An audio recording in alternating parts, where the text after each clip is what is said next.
I sense that you're desperate to scrutinise Gorpaps and feast your eyes on a grade 9 response for an OCR essay on Macbeth.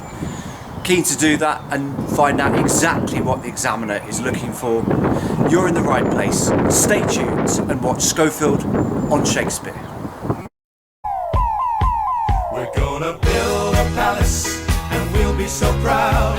A palace where the roar of the crowd will tell the world our palace will last forever. Feel free to skip to any individual section by clicking on the hyperlinks within the YouTube description box, though I would recommend watching this short video in full. Here's the mark scheme for the Shakespeare extract question. Let's hone in on the top band, level 6, to see exactly what the examiner is looking for. What have we got, and what does each bullet point actually mean? Well, the overview for this level is that you have a sustained critical style. How do I interpret this? Well, to some extent, this is about using the correct register, writing formally, and not ending up simply telling us what happens in the play, rather than analysing and unpicking the question. Your response needs to be informed and personal, so it's clear you have a detailed understanding of both the extract and the text as a whole, and you've developed your own ideas. You don't just have one idea at the beginning of each paragraph, your argument actually goes somewhere.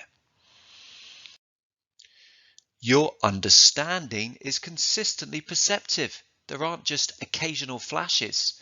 When the examiner considers your response as a whole, he or she thinks, yeah, this candidate really does get what Shakespeare is trying to achieve here. You build upon your ideas to make more sophisticated points consistently relevant to the question. The best candidates will litter their responses with fairly short, precise, embedded quotations, which flow seamlessly within your writing. I would also add another adjective to this descriptor, judicious. Your quotations will not just be the simple ones, but will be wisely chosen. At times, these quotations will be reasonably complex and require more extended analysis than easier monosyllabic ones.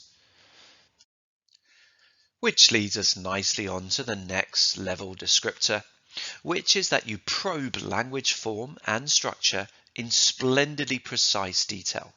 You show you understand what the trickier words mean before going on to explore their effects. The mark scheme also demands consistently effective use of relevant subject terminology. So be precise. When Shakespeare uses a simile or a metaphor or personification, state this.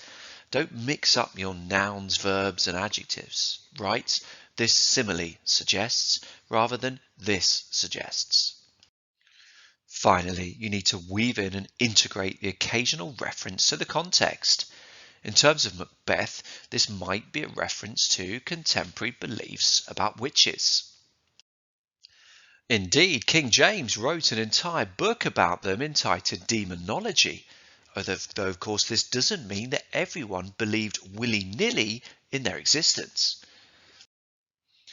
Hence texts such as Reginald Scott's 1584, The Discovery of Witchcraft. As an article on the British Library website explains, why not check this out?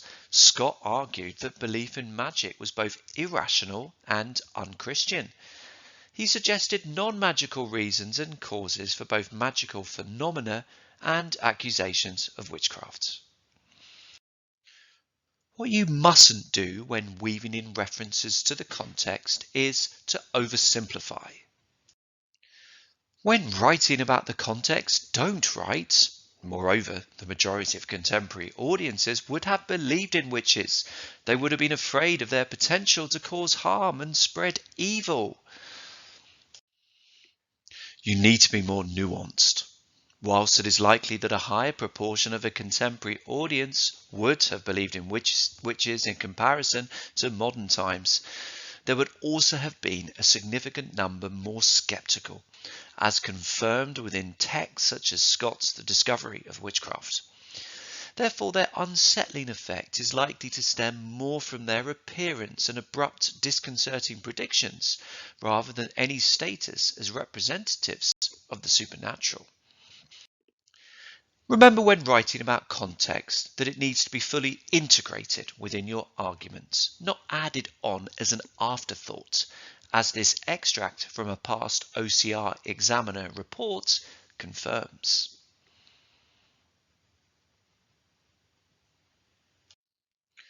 As well as these 36 marks, there are an additional 4 marks available for the accuracy of your spelling, punctuation, and the control of your sentence structures. Provided you write clearly and accurately, it should be relatively easy to gobble up these 4 marks. Time now for an OCR exam style question. Explore the different ways Shakespeare presents Lady Macbeth's attitude towards Macbeth. Refer to this extract from Act 3, Scene 4 and elsewhere in the play. Here is the extract. Read it through to yourself, pressing pause. The video will resume in 5 seconds' time.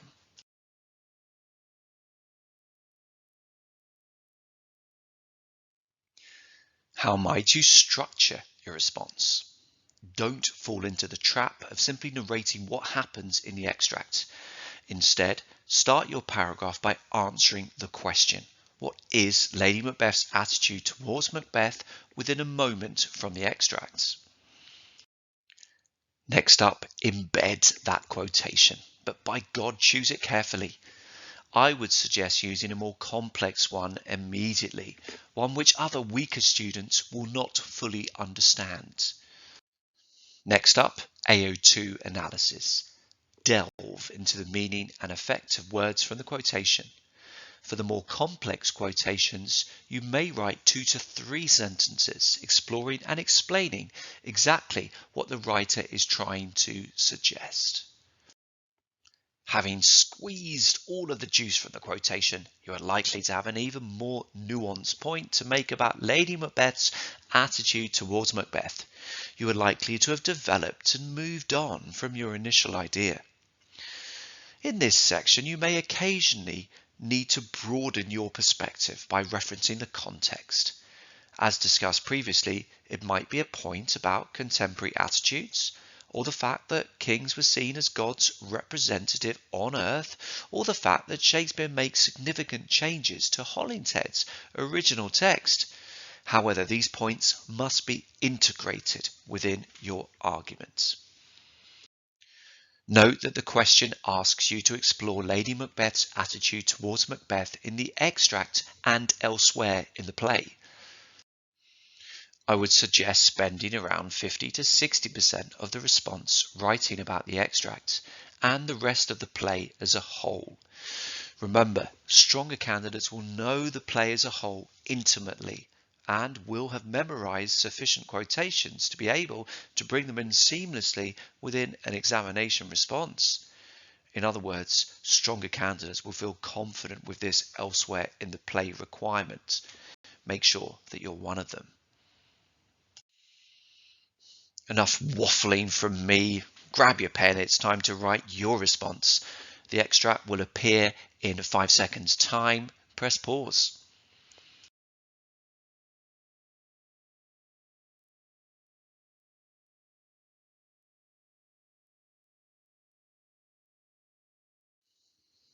Here's what I wrote. In this extract, Lady Macbeth both desperately tries to explain away Macbeth's strange behaviour to their guests and berate him in the hope that he starts to behave normally again. She is unsuccessful with both her objectives. To some extent, Lady Macbeth feels that her husband has become unhinged and that the best way to return him to a composed exterior is by challenging his masculinity, a tactic used to great success in Act 1, Scene 7. Following her desperate speech to their guests, in which she implausibly suggests that Macbeth has had regular fits since his youth, she asks him nakedly, "Are you a man?" This rhetorical question implicitly suggests that Macbeth is behaving in a weak, feeble way. Lady Macbeth hopes that her goading will restore her husband to more stereotypically masculine behaviour such as courage, stoicism and emotional restraint. However, it doesn't work, and so a few lines later, Lady Macbeth uses the same tactic to try again. She suggests that his passionate outbursts and abrupt twitches would well become a woman's story at a winter's fire authorised by her grandam. These lines effectively treble the quantity of taunting from the original rhetorical question. Not only is he behaving like a character in a woman's story, but this story has been approved by another older woman, and it takes place within the domestic sphere of a fireplace, traditionally associated with women. Lady Macbeth's attitude towards Macbeth is clearly that he needs to be abused and hectored in order to snap him out of his mawkish delusions. This extract also indicates that Lady Macbeth feels that her husband overthinks and has an unhelpfully overactive imagination. Referring to his statement that there is something in the room which might appall the devil, she counters with, "This is the air-drawn dagger which you said led you to Duncan." This line gives an insight into the intimacy between the pair. Macbeth has clearly confided in his wife offstage about what he visualised or imagined in Act 2, Scene 1. However, Lady Macbeth's use of the hyphenated adjective air-drawn pours scorn onto the idea that somehow the dagger and whatever Macbeth thinks he may be seeing in the scene could be substantial or important. It's typically children who draw, whilst drawing a shape in the air is even more babyish. The implication is that she feels her husband is beset by childish, unmanly fancies and hallucinations, which need to be brushed off as absurd.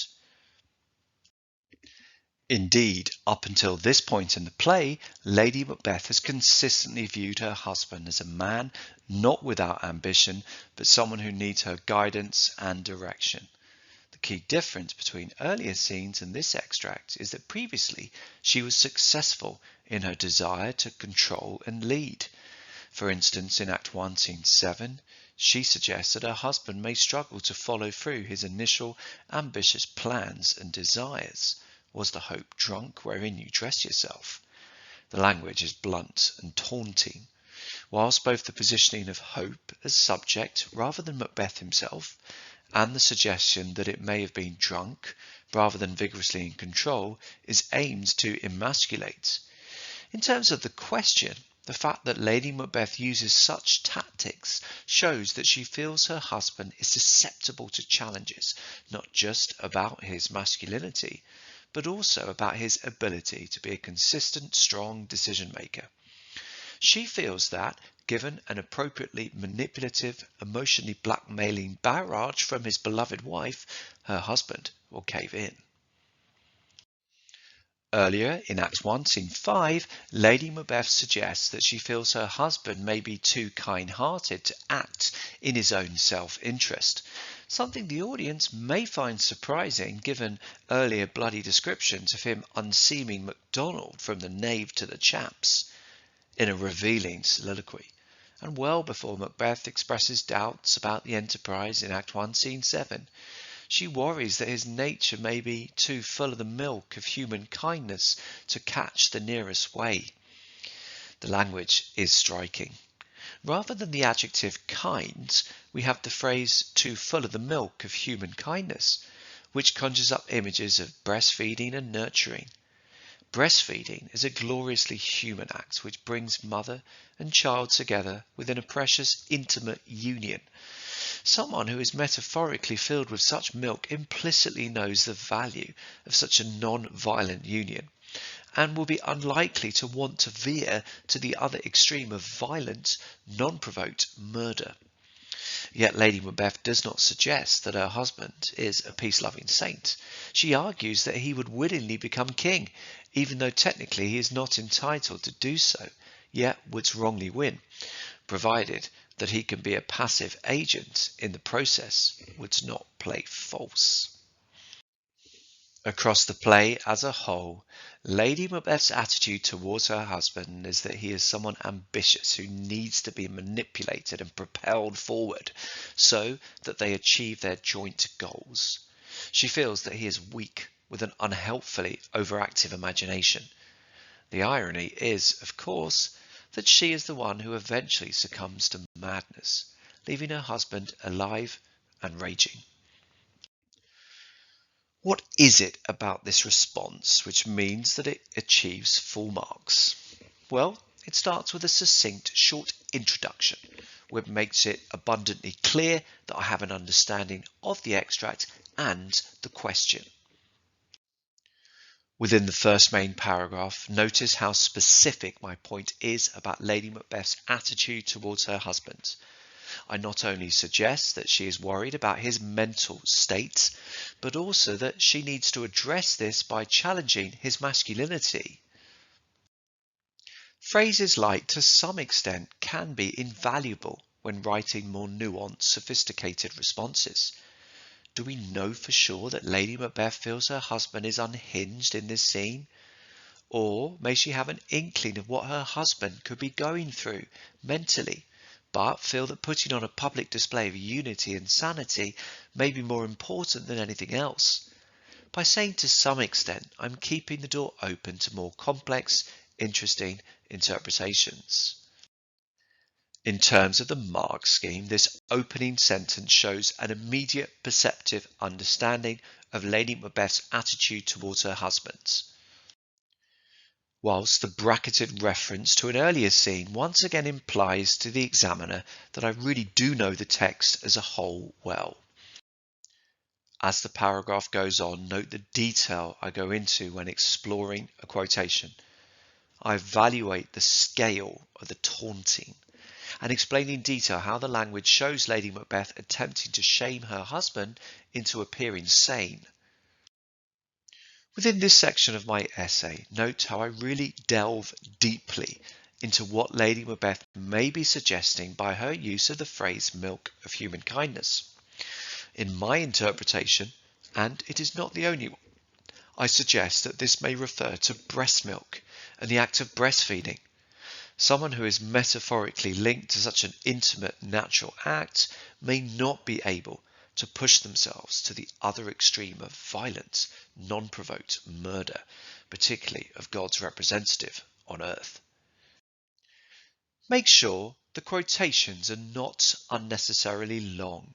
Trim and cut so that you only have the exact bits you need.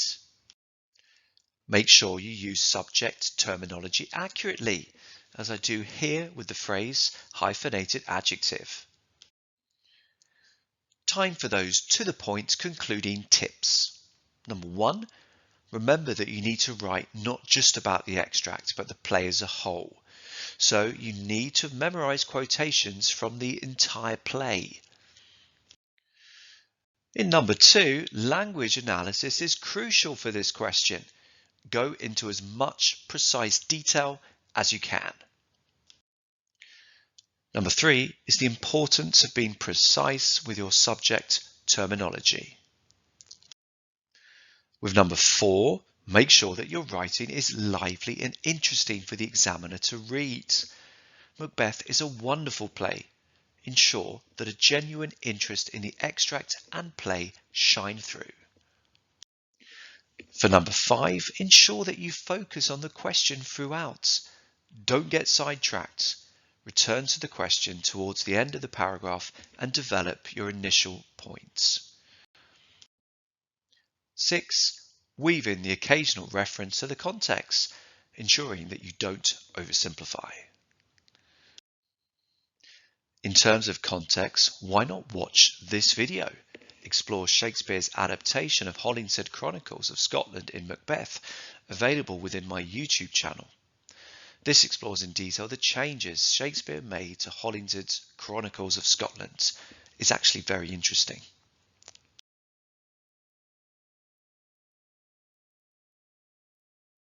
This has been a Schofield on Shakespeare production, exploring exactly what's needed to get a grade 9 in a GCSE English Literature OCR examination.